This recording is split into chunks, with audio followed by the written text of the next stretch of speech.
什么是 MBTI？ INFJ。 ENTP。 제가 MBTI가 ISFP. 探险家。 MBTI 为什么这么火？对此我真的很好奇。今天我们就一起去了解一下吧。我找来一对夫妻，让他们自测自己的 MBTI。 ENTP 跟 ISFJ。 我是你的完全相反。我也询问专家 MBTI 该如何应用。 So Vivian, this is your report and this is your type. Oh my god, that was not expected. 甚至发现了属于新加坡的 MBTI 类型。新加坡类型应该是 STNJ。 你知道什么是 MBTI 吗？这是时下风靡亚洲的性格测试，也是不少人在介绍自己时的个人名片。几个小小的字母真的可以定义一个人吗？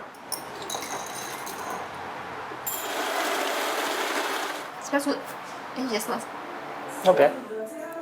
佘佳慧和梁旭川相识10年，结婚5年多。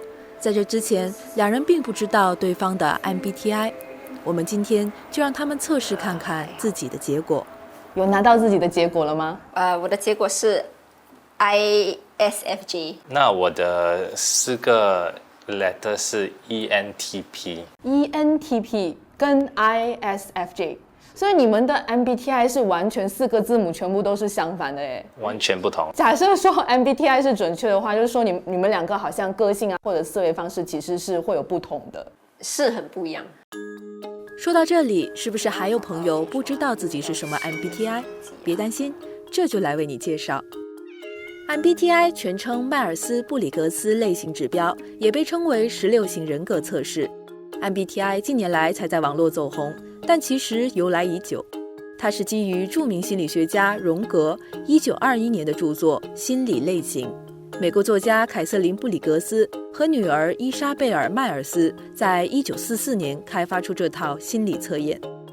测验将人分为4个维度：外倾型较为开朗，内倾型比较沉静，实感型观察敏锐，直觉型更善于自省，理智型注重实事求是。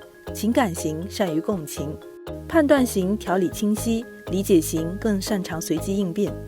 把这4个维度结合起来，最终出现16种字母组合，把人分为16型人格。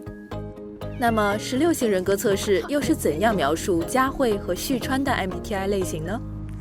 其实我有找到一些网上说，针对你们的 MBTI 类型的一些描述。那比如说像 Amanda 是 ISFJ， 你的记忆力会很好，然后觉得不错，不错哈。然后不喜欢向人诉苦，我超不喜欢向人诉苦。然后很谦虚，我挺谦虚的，全都是我讲的。那就Wesley 怎么看？补充一下。我觉得。 挺谦虚的，对，因为他们就说 ENTP 是一个好奇心蛮强的人，然后还有呢，就是这里我看有一条是说 ENTP 的人是爱挑战他人的底线，有非常会，有没有什么具体的例子？就比如你任何想法还是你说什么，他都会问到底，问到你超清楚你的为什么会这样想。 然后就把一切都打翻，然后问完了过后，你就会觉得，我是不是真的这样想？因为这个 MBTI 这几年其实是非常的流行嘛，然后尤其是年轻人，他们甚至把这个作为一个交友啊或者婚恋的一个参考，或者说你会鼓励他们这样做吗？我觉得不错，很现实，因为同样想法的人就可以做比较亲密的朋友。 可是如果你按照这个 MBTI 找，你就遇不到 Wesley 了。对啊。How？ 我是你的完全相反。话是这么说，可是因为我们已经走过了，就算了。我是说，对于那些小一点的朋友们，他们可以参考，所以他们找到一个不需要那么烦恼来配合的对象，就一在一起就配得很好了。我还是坚持自己的想法。MBTI 可以作为一个很好的参考，可是不可以用 MBTI 来当择偶条件，因为你会损失了认识一个跟你完全相反的一个人的这个机会。根据谷歌搜索趋势，新加坡人在过去12个月来对 MBTI 的兴趣在全球各个国家和地区中排名第7。而根据16型人格测试网站的数据，在新加坡已有65万人做过这个测试。随着 MBTI 的爆火，各种娱乐化的内容也应运而生，不少网友也忙着给16型人格贴上标签，不少年轻人则以 MBTI 作为交友甚至是婚恋的参考。本地各大社交软件也增设 MBTI 的选项。可是用 MBTI 来认识一个人，真的可靠吗？如果 MBTI 拿来做一个好像参考，或者我们在社交活动的时候呢，吃饭的时候拿来聊聊天然后拿来闹着玩，我觉得还是蛮有趣蛮不错的。MBTI 呢是自己报告的，那当我们自己报告自己填的表格呢，很多时候通常不自觉都会有确认偏见，我们的测试结果也其实不是很准确不可靠，有时候如果以偏概全的这样子，会影响到我们去用一个宽容或者一个好奇心的心态去交朋友认识人，那这样子我们的生活圈就会越来越小嘛。其实 MBTI 已经存在了很长时间，更多的是用于职场培训，那不少本地的企业高管也是参加过这个培训的。为了解整个培训的过程，我也参加了 MBTI 的测试，共有143道题目，答题时间约30分钟。在答题结束后，导师也会通过讨论和解释，最终确定测试结果。Mr. Robin, so after going through the report and the discussion with you, I have derived an answer that I'm actually a E. Right. So I would like to ask, how should I apply this to work? Excellent question. So as we mentioned earlier, we have both, but extroversion comes to you more naturally. You're drawn to people, so your energy is focused outward, which is great. I think what the MBTI says is also to be aware of the opposite, because you might have people in your team or in your workspace who may have a preference for introversion. They need a few moments or a few seconds to reflect. So it's just to be conscious and aware, so give them that time for reflection. So a good tip for the eyes is that say, hey Vivian, good question. Give me a few moments. Let me think it through. Because what do the extroverts want? They want acknowledgement. 专家建议，当E人与I人共事时，E人应该提前写下想法，给对方时间思考，别要求对方立刻回答问题，花时间1对1或小组对话。当I人与E人共事时，I人应该练习提问，提出意见，使用手势表情、眼神接触等沟通方式，在解释时多提供具体细节。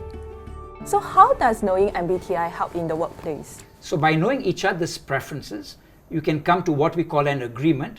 And I think what's key is managing expectations between each type.